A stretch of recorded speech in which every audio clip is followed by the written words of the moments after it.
Hello. So നമ്മുടെ പുതിയൊരു വീഡിയോയിലേക്ക് എല്ലാവർക്കും സ്വാഗതം കേട്ടോ. ആക്ച്വലി ഇതൊരു ഇന്ന സ്ഥലത്ത് പോയി അങ്ങനത്തെ ഒരു വീഡിയോ അല്ല. ഞാൻ വിചാരിച്ചു കാര്യം 2 വീഡിയോ വന്നിട്ടുള്ളൂ, നല്ലൊരു പ്രോപ്പർ ഇൻട്രോ പോലത്തെ വീഡിയോ ഒന്നും ചെയ്തില്ലല്ലോ, അപ്പോൾ അങ്ങനെ ഒരു വീഡിയോ ആവാമെന്ന് വിചാരിച്ചു. യെസ്, സോ ഇന്ന് നമ്മളുള്ളത് ഗൾഫിലുള്ള റോക്ക്വുഡ് കൺസർവേഷൻ ഏരിയയിലാണ്. അപ്പോൾ ഇന്ന് ആക്ച്വലി ഇവിടെ ഒട്ടും തിരക്കില്ല. ക്ലൈമറ്റ് ഇത്തിരി തണുപ്പും മൈനസൊക്കെ ആയതുകൊണ്ട് തോന്നുന്നു അധികം ആൾക്കാരൊന്നും വന്നു തുടങ്ങിയിട്ടില്ല. ഭയങ്കര ബ്യൂട്ടിഫുൾ സ്ഥലമാണിത്. ഇവിടെ ഒരു ഓൾഡ് വുഡ് മില്ലുണ്ട്. അപ്പോൾ അവിടെ ഇങ്ങനത്തെ ഒരു സ്ഥലത്ത് വന്നപ്പോൾ ഞാൻ വിചാരിച്ചു ഓക്കെ, നമ്മുടെ ചാനലിനെ കുറിച്ച് കുറച്ചൊക്കെ ഒന്ന് പറയാം. ഇനി വരുന്ന വീഡിയോസ് കൂടുതൽ engaging and interesting with beautiful visuals ആക്കാൻ ശ്രമിക്കാം എന്നൊക്കെ വിചാരിച്ചു. അപ്പോൾ ഇതൊരു ബ്യൂട്ടിഫുൾ ഗോർജ് പോലത്തെ ഒരു സ്ഥലം കേട്ടോ. ഇവിടുത്തെ ആ റോക്ക് ഫോർമേഷനും ഭയങ്കര ഭംഗിയാണ് കാണാൻ. അതായത് ഇവിടെ സൈഡിൽ കൂടെ ഈ ഒഴുകുന്ന ഒരു ക്രീക്ക് റിവർ, അത് പോകുന്ന വഴിയൊക്കെ ആ പാറകളൊക്കെ ആ ഒഴുക്കിൻ്റെ ഭാഗമായി കുറേ സ്മൂത്തായിട്ട് ഭയങ്കര ബ്യൂട്ടിഫുൾ സൈറ്റിംഗ് ആണ്. ഇതും ഭയങ്കര ഭംഗിയാണ് കാണാൻ.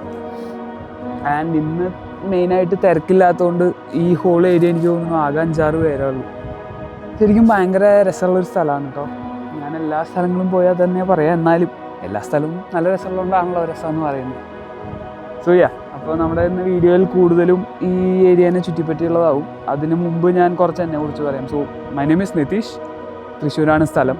അതുകൊണ്ട് തന്നെ വേറെ പേരുകളൊന്നും കിട്ടാത്തതുകൊണ്ട്, പണ്ട് ഹോംസിക്ക് ആയതുകൊണ്ട് ഇട്ടൊരു പേരാണ് എൻ്റെ ചാനലിൽ, ഹോംസിക്ക് തൃശ്ശൂർക്കാരൻ. ആക്ച്വലി പണ്ട് ഞാൻ ഹോംസിക്ക് നോമാഡ് എന്നായിരുന്നു ഞാൻ ആലോചിച്ചത്. അങ്ങനെ ഒരു ചാനൽ ഇട്ടായിരുന്നു. പിന്നെ ആ പേരിൽ കുറച്ച് ചാനലുകളൊക്കെ ഉണ്ടെന്ന് കണ്ടപ്പോൾ പിന്നെ മാറ്റിയത് ഞാൻ. അപ്പോൾ ഹോംസിക്ക് തൃശ്ശൂർക്കാരൻ. And welcome to today's vlog. Not vlog, actually it's a video.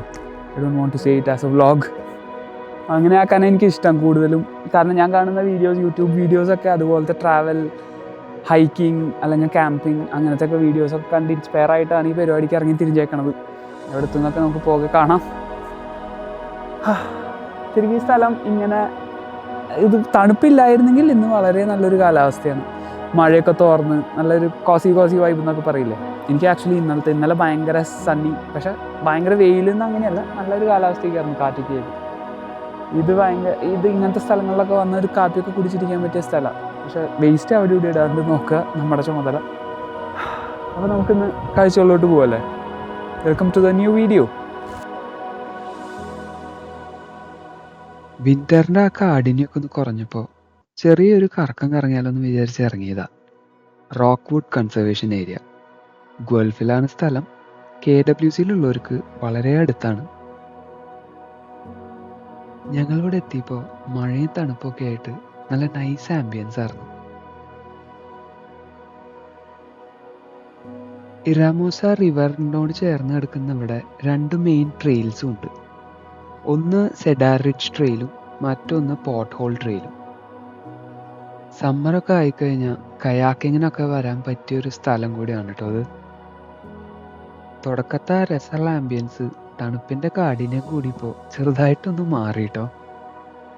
Millions of years പഴക്കമുള്ള ലൈം സ്റ്റോൺ ക്ലിഫും അതുപോലെ തന്നെ റോക്സുമാണ് ഇവിടുത്തെ മെയിൻ അട്രാക്ഷൻ. ഈ കാണുന്ന ക്ലിഫൊക്കെ അത്യാവശ്യം നമുക്ക് ഹൈക്ക് ചെയ്യാൻ പറ്റിയ ഏരിയാസിലുള്ളതാണ്. പക്ഷേ തണുപ്പ് കാരണം എനിക്ക് അങ്ങോട്ടൊന്നും അധികം പോകാൻ പറ്റിയില്ല. എന്നിരുന്നാലും കാഴ്ചകളൊക്കെ ആസ്വദിച്ച് അത്യാവശ്യം കുറച്ചൊക്കെ ഒന്ന് കറങ്ങി നടന്നു അവിടെ. 1867 സ്റ്റാർട്ട് ചെയ്ത റോക്ക്വുഡ് വൂളൻ മിൽ അല്ലെങ്കിൽ ഹാരിസ് മിൽ എന്ന് പറഞ്ഞ ഒരു സ്ഥാപനം 1933 വരെ റോക്ക്വുഡ് എന്ന് പറഞ്ഞ ഈ ടൗൺഷിപ്പിൻ്റെ ഒരു പ്രധാന വരുമാന സ്രോതസ്സായിരുന്നു.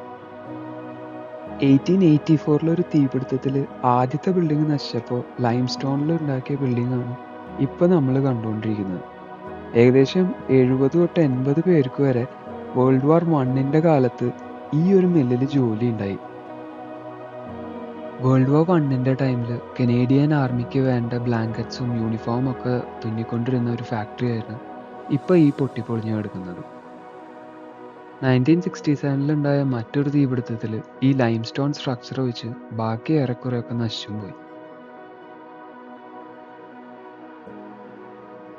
ഇവിടുത്തെ ലൈം സ്റ്റോൺ കേവും മറ്റൊരു അട്രാക്ഷനാണ് കേട്ടോ. തണുപ്പും കാറ്റും കുറച്ചും കൂടി കൂടിയപ്പോൾ മറ്റൊരു ദിവസം ഇവിടെയൊക്കെ വിസിറ്റായിട്ട് കാണാമെന്നും വിചാരിച്ച് ഞങ്ങൾ തിരിച്ച് വീട്ടിലോട്ട് പോയി.